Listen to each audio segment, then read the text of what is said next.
Hello, and welcome back to Shelf Talks. I'm your host, Roberta, and today I'm super excited to welcome Alli Ball, founder and CEO of Biz Wiz, and the creator of Retail Ready, an online program that's provided strategic support, curated curriculum, and value-aligned community for over 3,000 producers of packaged products in the food industry. As a former grocery buyer, so she comes with tons of knowledge, Alli has helped thousands of emerging brands understand what it takes to not only get on the shelf, but also have high sales once you're there. Welcome, Alli. I'm excited that you're here today. Me too. Thanks for having me, Roberta. Yeah, I'm excited. I mean, we've been kind of Instagram friends for a little bit, so it's nice to meet in person and, of course, talk about retail. Totally. It's time. It's time. So just to get started, would love for you to tell us a little bit about your background and how you actually came to start Biz Wiz. Yeah, and Roberta, I think our backgrounds are pretty similar coming from the buying side of retail. So a lot of what I say will likely feel familiar to you and maybe to your listeners. So I was a grocery buyer, head of grocery for a long time here in San Francisco, where I still live. And in that, my role was finding new products for our shelves, figuring out the merchandising. So where were we putting them in the store, and ensuring that products sold.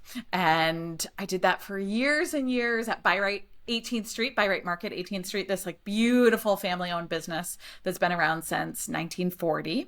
And it was time for Buy-Right to expand. We opened a second market. Again, I became head of grocery store manager over, 3 miles across town.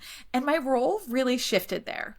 I moved out of a buying role and more into, we called it head of grocery role, store manager role, where I was focused week in and week out on the P&L, the profit and loss of this multi-million-dollar grocery department. I was managing about 3,000 SKUs at that point, and I became obsessed with the financials of this department. And it was wild to me to see the business that we could do out of this, 4,000 square foot store, the little tweaks that I could make that impacted sales in our department, how I could manage staff differently, and all of that. So eye-opening, but I really missed working with producers. I really missed that brand side of things. And I had this, I just had this desire to have a bigger impact in the food industry.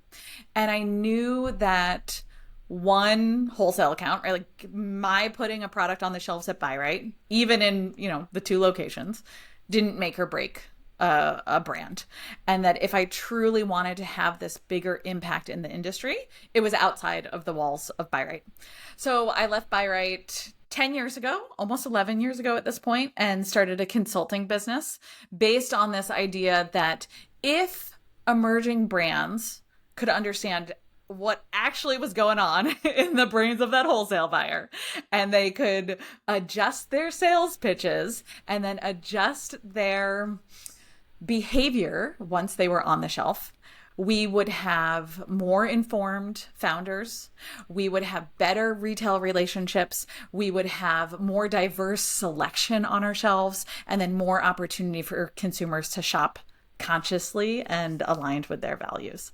So I did that. I left. And, the first couple of years were hard. It was really hard, Roberta, to start a business and grow a following and all of that. Luckily, I had a great reputation coming out of Buy-Right. But so, over the years, my consulting services grew, and I found that brands were just getting stuck at the same point in their growth in business. And they didn't have that much of a budget for consulting, right? Like young brands don't have that much money. Yeah.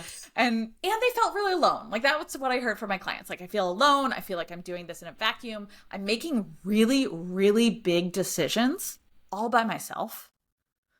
And it feels lonely.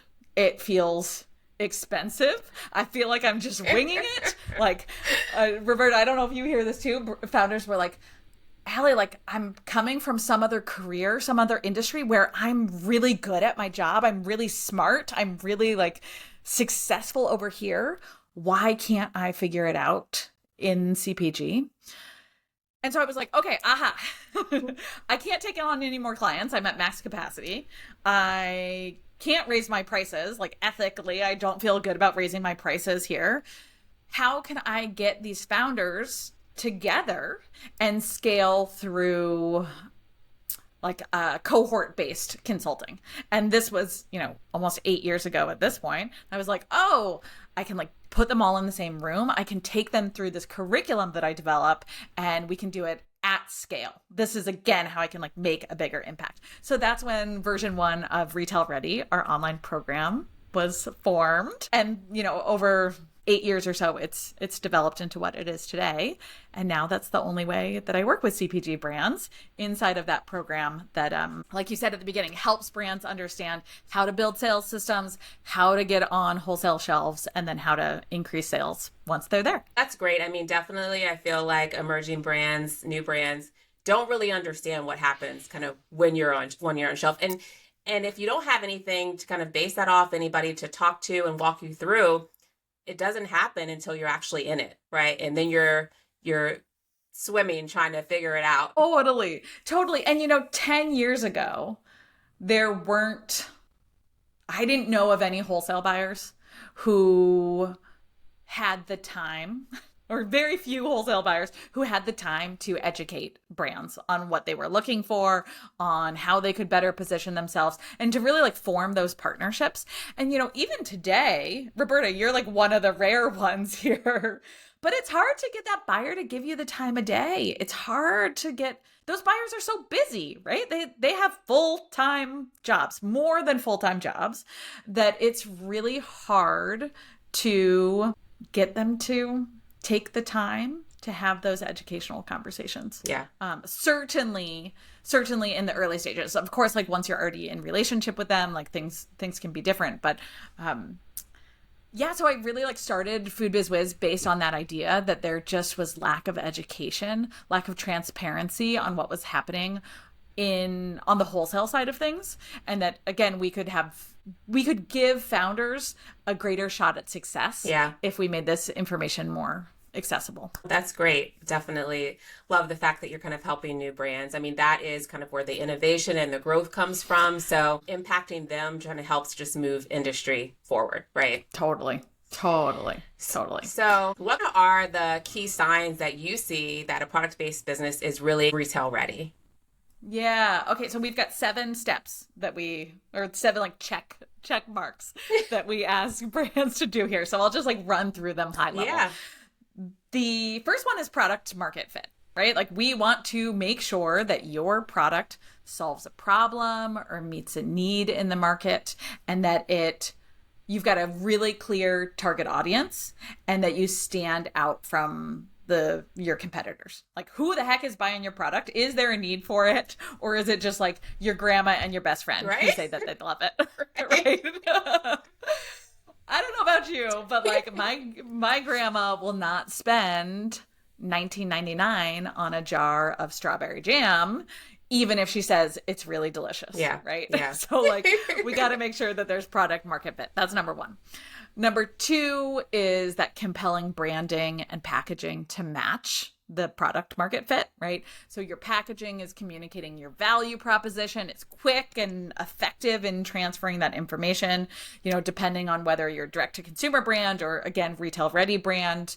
You're adjusting the packaging for online shopping versus in-person shopping, right? Like really making sure that you understand. Inside of Retail Ready, we call it the right people, right channel philosophy. So again, like who's your target audience?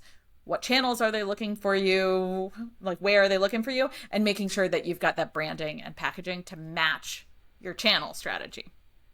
Okay. Number 3 is wholesale pricing and margins, right? I think so often people skip over this step, understanding your pricing strategy, or they're like, oh, I bet you hear this too, Roberta, like the unit economics will like work out as I scale. And I'm like, no, they won't. They won't. Something else is going to come up that you're going to have to pay for. You're going to have to pay for more storage as you buy your ingredients in bulk. Yeah. Like, all this stuff, right? No, so important, like knowing all of the fees. Some people, honestly think that the cost of goods is where you start, and not really understanding all of those other things that come into effect when it comes to... Yeah.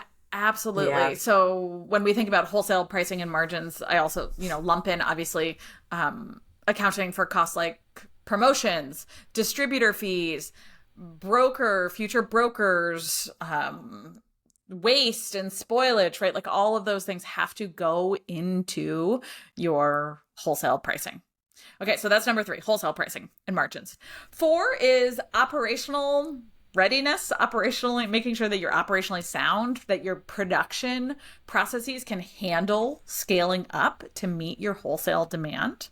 And again, whether you're producing yourself, whether you have a co-packer, like whatever it is, we just want to make sure that operationally, like you can fulfill the POs that are going to start coming your ways.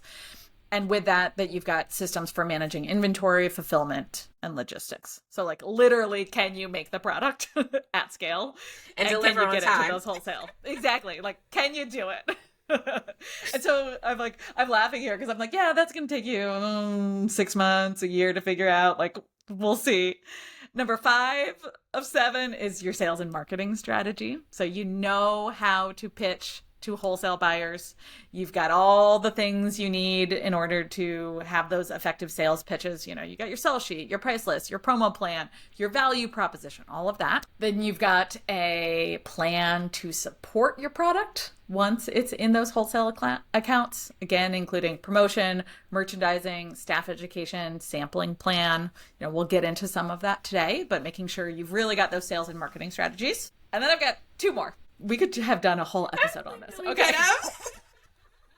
And they're all speaking close to my heart because all of these are definitely ones that I would say as well. So this one's a little bit more like woo-woo there, but you got to have that like proactive founder mindset, right? I think I don't consider a brand retail ready until that founder really truly is mature enough to be open to feedback and willing to adapt to market demands and wholesale buyer input, right? Like if you are like a hot founder who's like a little like, temperamental, it's not going to go well in wholesale. So just, do some personal development and like build up that resilience and tenacity that you need to navigate the complexities of wholesale. And then that 7th, the last piece in being retail ready is understanding and developing those wholesale buyer relationships. So again, understanding the needs of wholesale buyers and building that relationship with them rather than seeing the wholesale buyer as a gatekeeper to your success, understanding that it really is a partnership. And what does it look like to be in partnership with wholesale accounts? And again, how are you going to support them once your product lands on shelf? So those 7 things. So product market fit, branding and packaging, wholesale pricing and margins, operational readiness, sales and marketing strategies, proactive mindset, and then those wholesale buyer relationships. It's like the 7-point checklist we've got. I love all of them. And I think that, all of them are equally important because if one fails, it could affect like performance, right? You really have to have all of those in order to be a successful brand on shelf. Totally. Yeah. And it is interesting because we learn so much by doing, right? And like some brand is going to think they have their sales strategy dialed in or think they have their sales pitch, perfected or whatever it is. And they'll realize like, oh my goodness, like this really isn't landing. Or like, I think I have my production process smoothed out, but then heck, like the co-packer pulls out or like, something, they can't source an ingredient or whatever it is. And you got to retool it. So like I think about those 7 points as being something that you revisit over and over again. And they're like living, breathing check boxes that you're like, consistently making sure that you're on top of. Yeah. I like the one too, where you said about having the relationship with the buyers, because to your point, like those are your first ambassadors, really. Those are the ones that once you win with them, then they're going back, to the office and like pitching to everyone else about why the brand is important to our marketing teams, on making sure that they're included in ads and promotions. So definitely forming a relationship and making sure that you're keeping in contact is ultra important. Absolutely. Yeah. Absolutely. So what would you say are the most common mistakes that founders are making when they're trying to pitch their products to retail buyers? Yeah. I'm like, where do I start, Roberta? I'm like, I got so many. Like the most, like the top one. The top yeah, ones. I'll give you the top one. I'm like, maybe I have top two. Okay, top one. One of the things that drives me nuts is when I see founders use the same sales pitch direct to consumer as they do when they're pitching wholesale buyers. So, and I know why this happens, right? Like oftentimes we start direct to consumer, or we talk about our product with anyone and everyone who will listen. So we focus on taste, we focus on efficacy, we focus on our founder story, we focus on functionality or ingredient sourcing or like whatever that consumer cares about. Instead of in your wholesale sales pitch, we want to focus on what the wholesale buyer cares about. And, long story short, the wholesale buyer cares about whether or not your product helps them hit their category goals, right? Yeah. Are you increasing margin? Are you increasing sales? Are you helping me with some financial objective that I have in the category? That's their primary concern. So the mistake that I see is founders going in and pitching, again, based off, product attributes rather than how their product is going to help the buyer hit their category goals. Yeah, I think, that's definitely, I've seen that where it's kind of just like the sales sheet and maybe a little bit about the mission or the background of why the brand was started, but doesn't have kind of the meat that buyers are looking for in order to say whether this makes sense or not to bring in. I use this example that if let's say, so we have to remember that most buyers, and again, like the buyer role can change a little bit depending on the organization, the company that they work for. Maybe they have more or less responsibility, but at the end of the day, most buyers' performance is measured on how their categories are performing. Right. And that is a financial metric, right? Exactly. And so if, let's say I sat down for my annual review when I was in a buyer role and I was managing the frozen category. If I sat down and my boss were like, hey, Alli, like frozen's down this year, like again and again, like we just can't, like what's up with frozen? And I was like, well, yeah, frozen's down, but did you see the dumplings that I brought in? They're like made by a third generation dumpling maker, and it's the great grandma's recipe, and like they grow the ingredients themselves, and like this beautiful story. My boss would still be like, okay, well, Alli, like great story, but the dumplings aren't selling, right? Like you aren't meeting your goals. And so like, I think we as founders, like founders they're so passionate about their products and they just like really, care so much. But I'm like, at the end of the day, the sales promise, the financial promise has to come first. Yeah. And then of course, like once you've convinced that buyer, you can share all those like fluffy details. But we start with that picture of financial success first. Yeah. Completely agree with that. Completely agree. Yep. So kind of what steps, as you're talking about that, what steps should founders really take before they even kind of reach out to a retail buyer? Like how do they know that, they're really ready? I know you went over the kind of 7 steps, but, is there kind of a first step to that? Yeah. So I think about 3 different things. One is making sure that you have a sales plan and that replicable, doable system in your sales pitches, right? So often I see brands who are just winging it and like reinventing the wheel with every sales pitch. They're like, oh, well, I guess I'll write this sales email today and then we'll like cross our fingers and see if it lands, or like I'll like pick up the phone and just like try this one, or I'll pop by a store and like try to connect with the buyer. And what I like to see brands do is instead slow down, write out your sales scripts, your sales emails, your follow-up emails, get your sell sheet in order, get your pricing, basically get your sales kit put together so that you're never wondering, what am I going to say next? I didn't hear back from them. Like now I'm sitting around being like, did they get my email? Did they not? I have no way of knowing, like, all of that sort of stuff. So we build out that sales system first before you ever start pitching to buyers. Then in Retail Ready, we call this the coordinated kickoff. And again, before you pitch, you've got a checklist that you use to thoroughly onboard every new retailer that you land. So again, landing on the shelf is the first part, but what am I doing with each account that I land? So maybe I'm doing staff education. Maybe I'm sending a shelf talker if that account wants that. Maybe I'm providing digital marketing assets. Maybe I'm running geo-targeted ads, like whatever it is. But like, here are all the levers that I can pull in the first 30 days of a new account. And again, we really want to make sure that this is dialed in before you start pitching, because we want to be able to communicate that to the buyer in the sales pitch. So again, buyer can be like, oh my God, like this lady's legit. This lady knows what she's talking about. And she doesn't expect me, the retailer, to have to do all the legwork here. Right.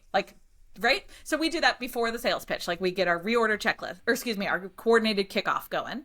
And then I just hinted at it. We make sure you've got a reorder checklist. And so this is your marketing plan, your quarterly marketing plan and budget, even if it's tiny, but a budget for promoting your product and hitting your sales goals. So you take full responsibility there. And again, you're talking about it in your sales pitch, which is why we've got to do it before we got to map it out before we pitch it. What do I do quarterly that moves the needle in my wholesale accounts? And then you just rinse and repeat. Yeah. Love that. And especially the last part, because I feel like a lot of times people could potentially have a marketing plan when it comes to launch and kick it off great. But then after that, it falls short. And then, that leans into sales decline, and of course could potentially have you off shelf. So just having a continuous marketing support and plan to make sure that consumers are consistently knowing about you, you're driving traffic into stores, and you're actually adding value to the shelf. Totally. And we say, Roberta, that that coordinated kickoff, that like first 30 days, that's really like making or breaking how you launch into an account, that marketing plan and then your quarterly marketing plan might not look all that different, right? Like you might repeat a lot of the same actions that you're doing in the first 30 days, quarterly, right? You're like, oh yeah, like Instacart ads are really working for us. We're going to run them seasonally, like when it feels seasonally aligned for our product set. Or like, oh yeah, like, I don't know, strategic demos every 90 days are like really working for us. Yeah. If something's working, like keep on going. Right. Keep doing it. So sometimes I feel like people are intimidated by this idea of like writing an annual marketing plan. And I'm like, it literally could be your coordinated kickoff. You then just see what works and then you repeat it quarterly. Yeah. Like don't reinvent the wheel. Right. Exactly. It can change, right? Where you're like, hey, you know what? In 2020, like click and collect and like all the like banner ads and stuff really worked because people were sitting at home buying their groceries online. And like, maybe they're not working so well anymore. Yeah. Fine. Okay. Like find something else that can work. Yeah. Exactly. That's great. This all leads into kind of, our topic here on the top 5 actions a brand should execute to increase sales once they're on shelf. So this is great because I think, of course it's great to be on shelf. You get new consumers, you get visibility, you get discoverability, but there are brands that don't understand that. Like once you are on shelf, of course you have the opportunity to tap into what retailers are doing, but the onus is still on you in regards to how you're going to get people to buy your product, right? Yeah. So I'm excited to hear from you kind of what are those 5 things that, everybody should be doing once they, have successfully landed on shelf.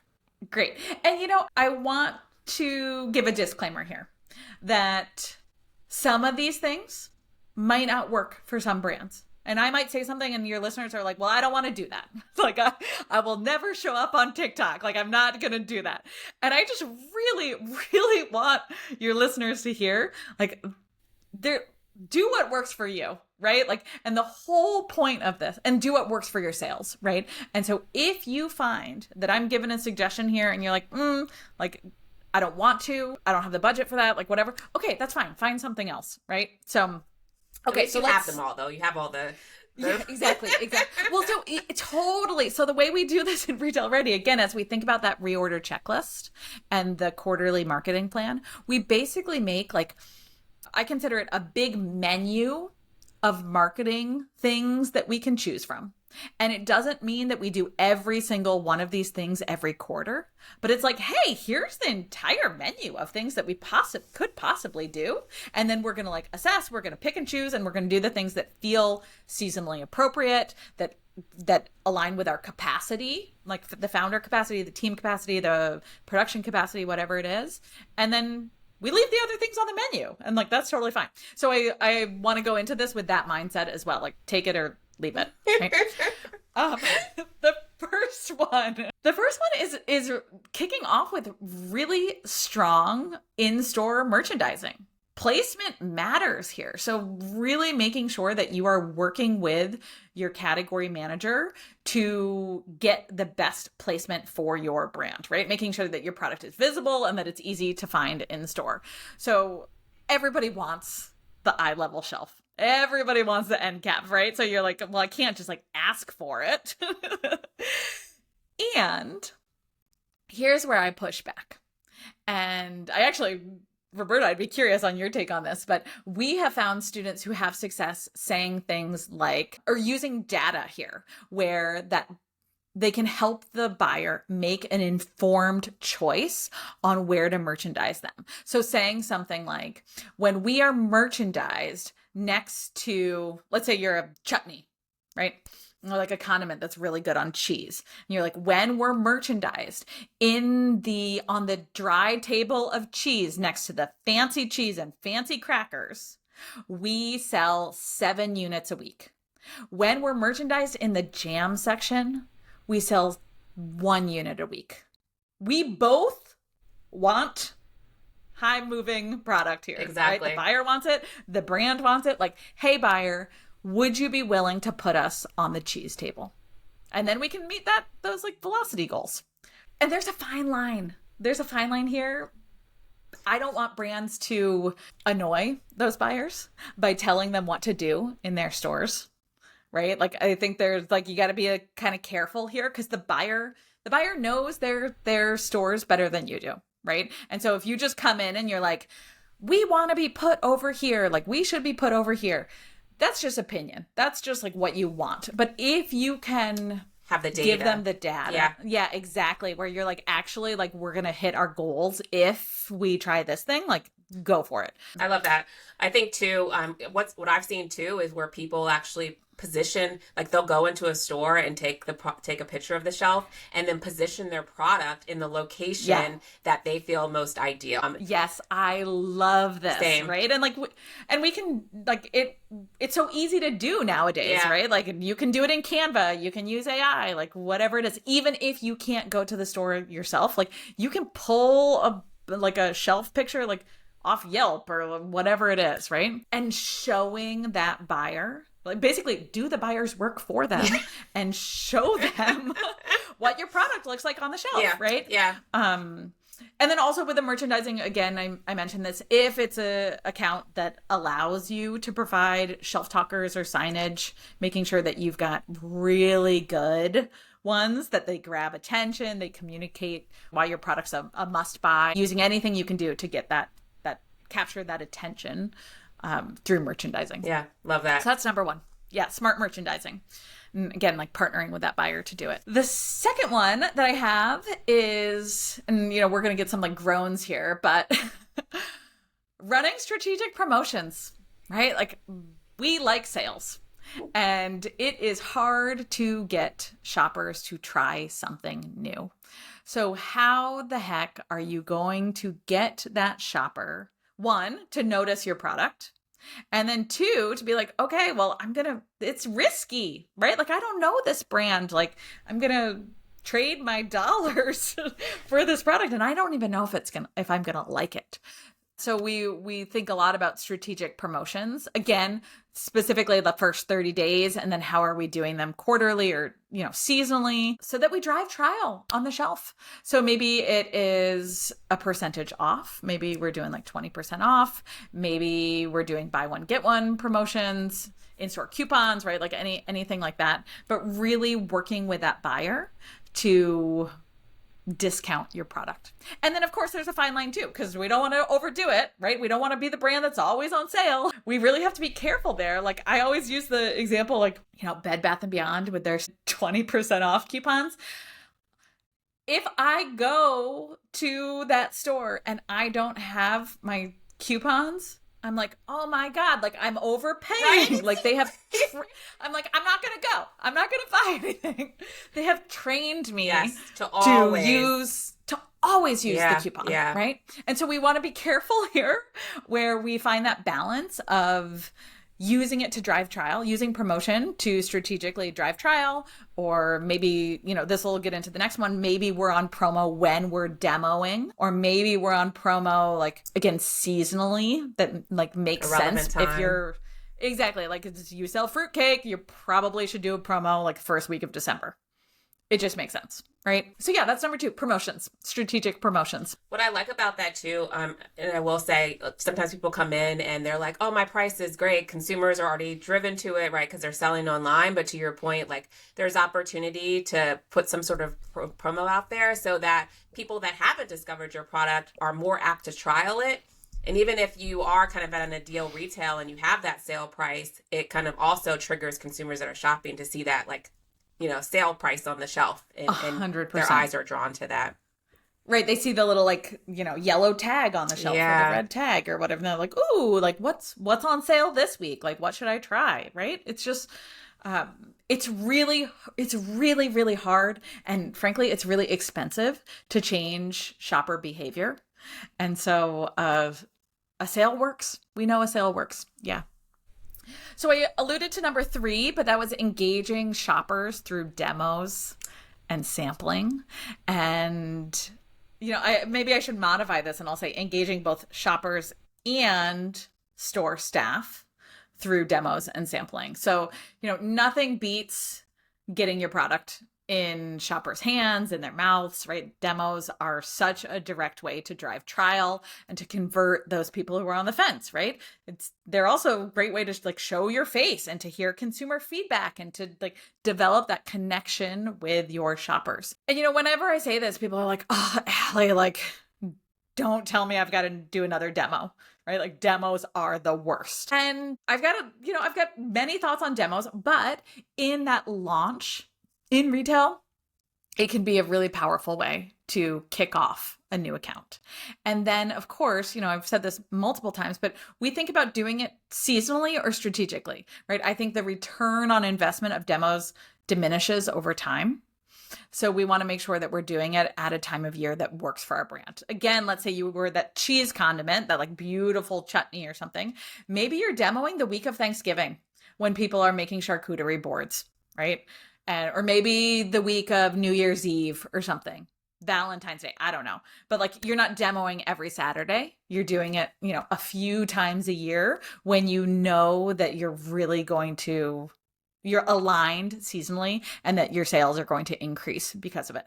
And then the connection there too is understanding. It was actually so my husband works in beverage sales, and he was doing a demo. He doesn't really do demos anymore, but he kind of stepped in and did one the other day. And he came home and I was like, okay, how'd it go? And he was like, oh, well, literally only 7 people walked in the store and tried the product. So like on that side of things, it was awful. Like we did not get our product in consumers' mouths. Like it did not work. Like I don't think I sold any like direct to the consumers, but that regional buyer happened to be there.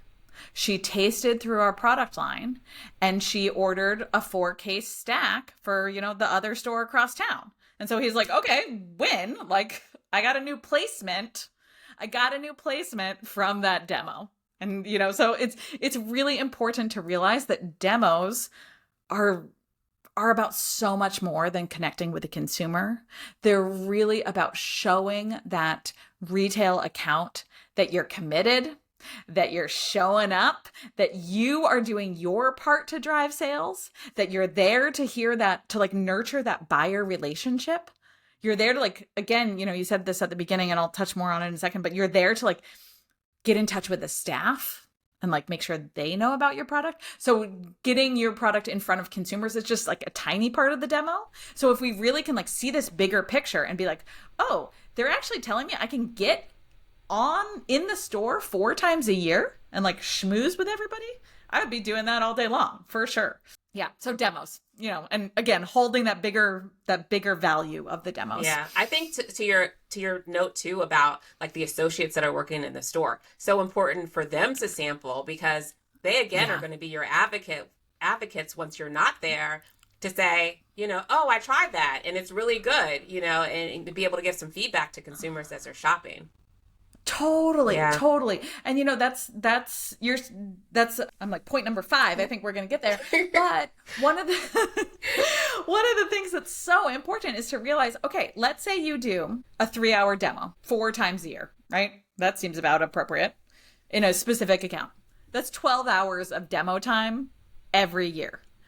What if instead, during your demo, you talk to 4 of the associates who are there on the sales floor 40 hours a week advocating for your brand? Yes. That is like, you've just trained a mini sales team.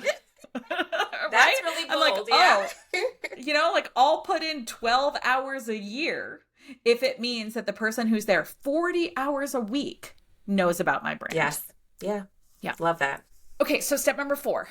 How the heck are we going to sell off the shelf? And this is really thinking about leveraging your own digital marketing skills, your own community to make sure that you are converting your audience into in-store shoppers, leveraging social proof and storytelling, right? Maybe you're using your social media lists or connections. Maybe you're using your email list. Maybe you're using your Amazon reviews and your buyer pitches and like connecting those to your in-store sales, right? Maybe you are using your website to highlight where shoppers can find your product, right? Yes. Shout out the retailers, like let people know.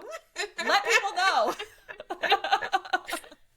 Gosh, I mean, literally earlier today, I was like looking for this specific nail polish and I was on their website and I'm like, they don't have a where to buy store. Some people I'm like, I am ready to like drop $40 on this stupid nail polish kit. And I don't even know where to get it. I saw it on Instagram and I don't know where I can buy it. Right. So like, sure enough, I clicked away and like out of sight, out of mind.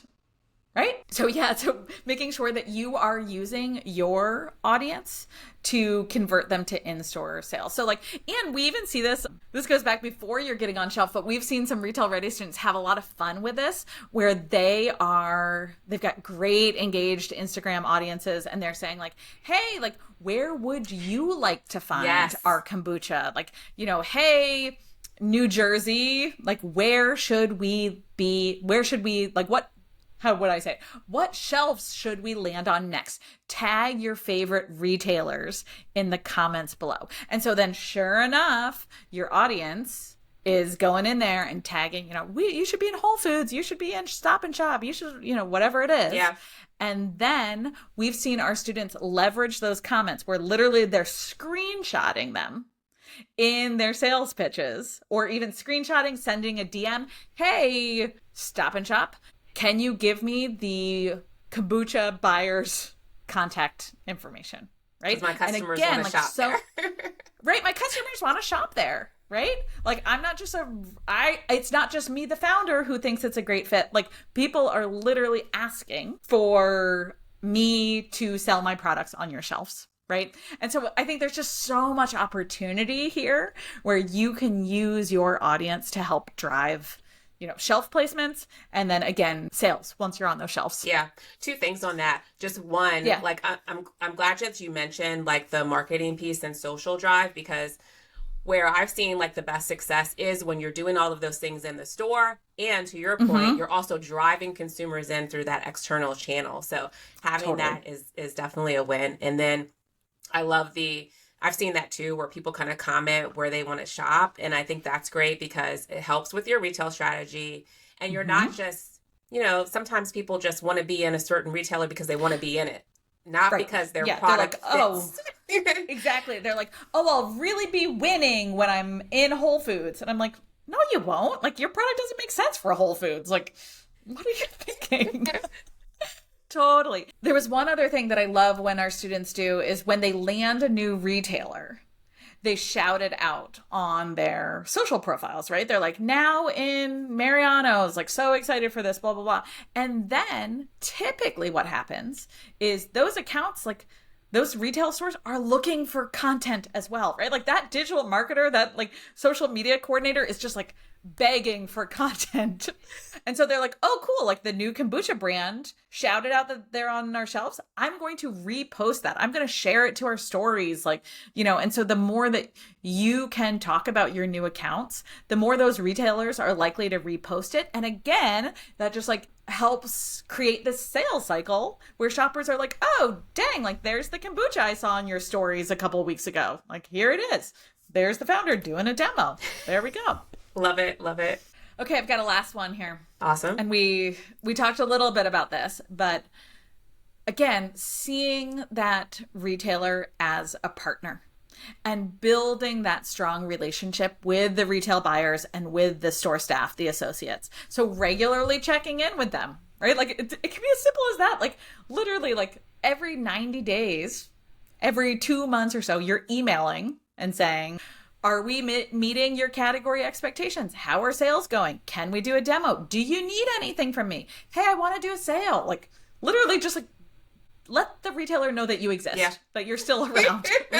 What do you need from me? So making sure that you are regularly checking in, that you are putting that quarterly marketing plan in front of them, saying, hey, like we have the budget to do this. We'd love to partner with you in XYZ capacity.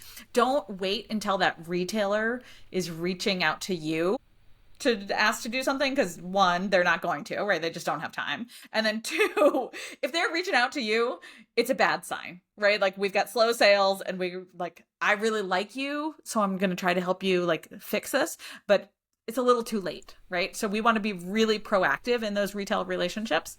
And then again, like you said, and we talked about a bit, Roberta, is how can you make that store staff, the people at the store level, your best friends? How can you get to the point where literally like maybe the inventory manager is sending you a text if you've been out of stock for a couple days? Like, wouldn't that be nice? It would be so great if you had that type of relationship. Maybe you are bringing a coffee for the receiver at 6 a.m. and like developing that type of relationship. Like, how can you be the brand? How can you be the founder that the store just really likes? Yeah. Yeah. Because it goes so far. It really does. It really does. I mean, I think, when it comes to the buyers, and like you had mentioned, their buyers are so busy. I mean, hundreds of emails a day, trying to get through everything, outside of having the relationship with the vendors, there's lots more, of course, but we're working on financials, we have meetings with marketing, there's lots of other things happening. So the opportunity for you to reach out and connect and say, can we have a meeting, or can you answer these questions, or how can I help? I think one like triggers in a buyer, hey, this brand still cares, right? They want to continue to do things, keeps you top of mind, so that even if sales maybe, trending down or there's some challenges there, they're more apt to have the conversation versus discontinue, right? 100%. Yeah. And if I think about doing a category review and looking at two brands that have kind of equally poor sales, and I know that I've got to discontinue one of them, I'm going to discontinue the one, with whom I have no relationship. Exactly. Right? I'm going to discontinue that brand that like, maybe I'm buying it through a distributor. Maybe like it's, like I don't know the founder. don't know their story. Yeah. But if it's like, okay, anonymous brand versus, Nancy and her peanut butter, Right. like, of course I'm going to keep Nancy. I love Nancy. Right. And Nancy's been reaching She's trying out really hard. Exactly. She's been asking me how to turn around her sales. She's been doing all the things Totally. that I've asked her to do, and it just hasn't resulted in a lift or change. But she, at least that she's actually doing things to action and drive performance in her brand. Yeah, exactly. Love that. Exactly. Yeah, it's it's hard. It's also hard, right? And I really want to acknowledge the listeners who are like, yeah, Alli, like I'm trying these things and it's still really hard. It is. Yeah, what would you recommend? I mean, if they're trying those things and they're not seeing any real results, like what would be your kind of recommend for next actions there? Yeah. I think there's a few things. One is remembering, we've talked about this at length. Remember how busy that buyer is, and they might want to help you and they simply don't have time, right? They don't have time to meet with you. They don't have time to respond to your email. They just don't have the time for you. And so one of the things that actually, Roberta, I'd be so curious on your perspective. As a buyer, I always appreciated it when brands just kept reaching out. Oh, yeah. Right? And I'm like, I see your emails and I'm just not responding. Like, please keep emailing. Please keep emailing because I do like you, but I'm just really overwhelmed and I'm barely hanging on. Yeah. Not every day. And not every day. No, not every day.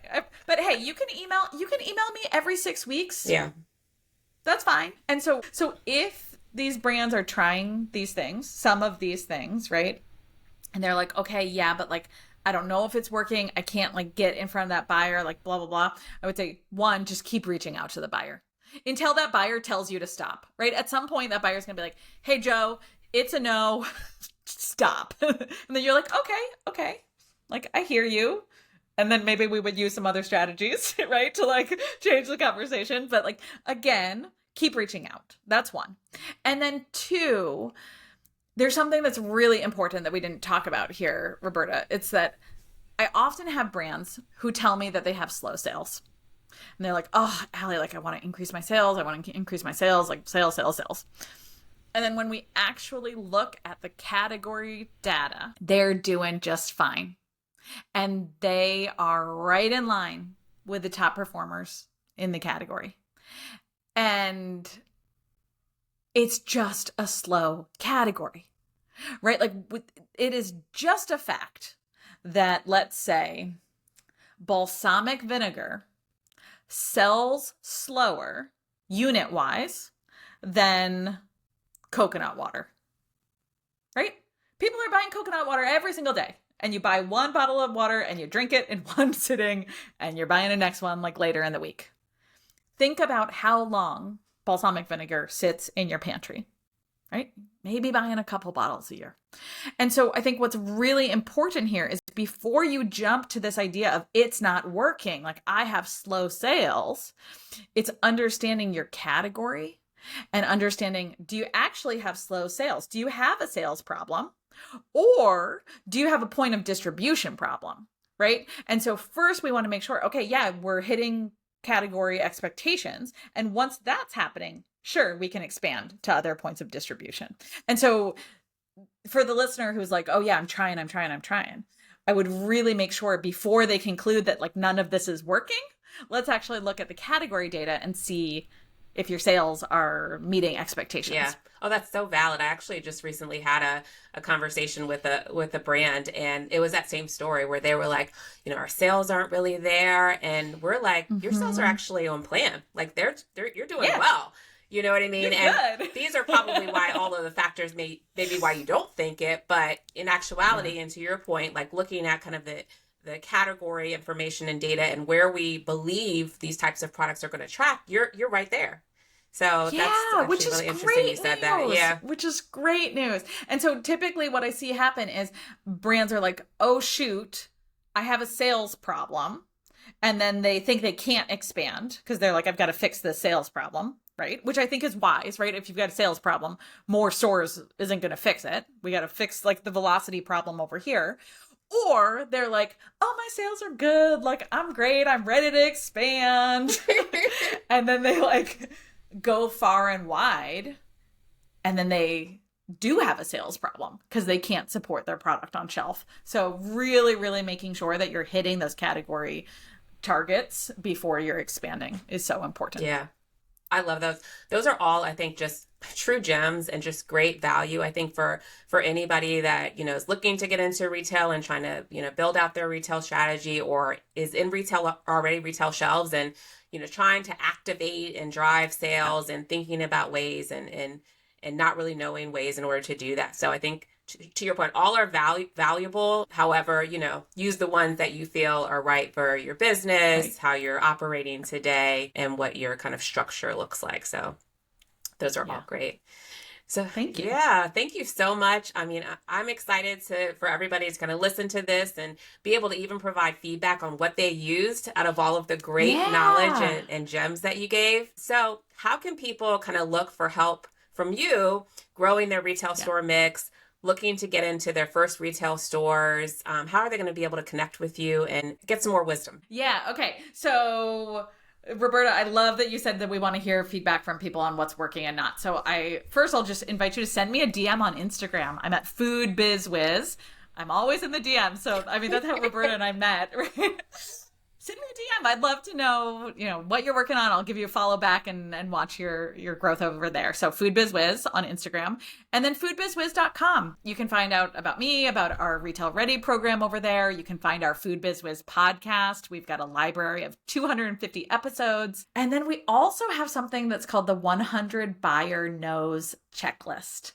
And that's just foodbizwiz/100. And that's 100 reasons why the buyer says no to your product line and how to turn it into a yes. So if your listeners, Roberta, liked this conversation, that might be the great next step for them too. It's just foodbizwiz/100. Okay, great. I'm going to list those all in the show notes. So great. People have all of that great information. So thanks again, Alli. This was such great conversation. And again, excited for people to listen and activate off of these great gems. Thanks for having me. Yeah.